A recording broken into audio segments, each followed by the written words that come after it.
高雄的北嶺國小是全台灣唯一的台語實驗小學，學校呢用這台語來教學到達要滿1年咯。有學生表示講，雖然無一定介教講，不過已經真慣勢佇咧學校聽到台語。也若佇咧前線的老師是講，上界大的阻礙是家己的心魔。老師也透過日常的台語練習，和囡仔做伙來進步。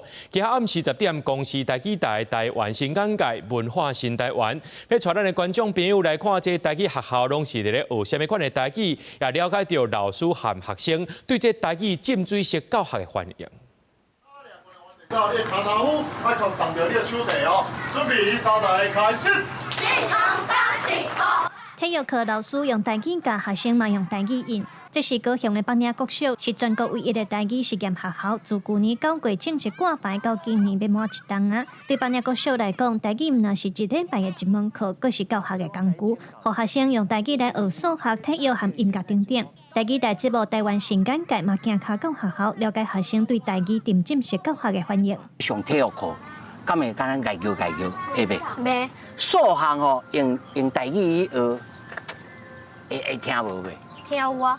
學生表示，雖然無一定介教講，不過已經慣勢在學校聽台語。北嶺國小的理念就是講台語，理解文化，愛有行動嘛，注重多元。家長普遍上煩惱用台語上課，敢會對人袂着。校長強調，雖然台語是主要的沉浸式語言，不過教育部定的7大學習領域，主科目的課程攏無減。所以袂因為講，咱的囡仔來學台語，其他主科啦，不管是國語、數學、社會、自然、英語，會來甲放少伊的時間攏無。阮有德國囡仔，有日本囡仔，有原住民的囡仔。因遮阮攏按照咱教育部的規定，一禮拜有一節本土語，這個本土語伊通家己選擇。那第一線的老師是講，雖然支持學校的理念，不過上大的阻礙是家己的心魔，驚台語講袂認得。老師嘛透過日常練習，對囡仔做伙進步。一開始咧用台語上課的時陣，一定會足濟囡仔攏聽無的嘛。安尼我就一句台語，擱一句國語，安尼做伙講的時陣，囡仔就慢慢啊學，慢慢啊學。嘿，對即馬我差不多用80%的台語來上課，囡仔是會使的。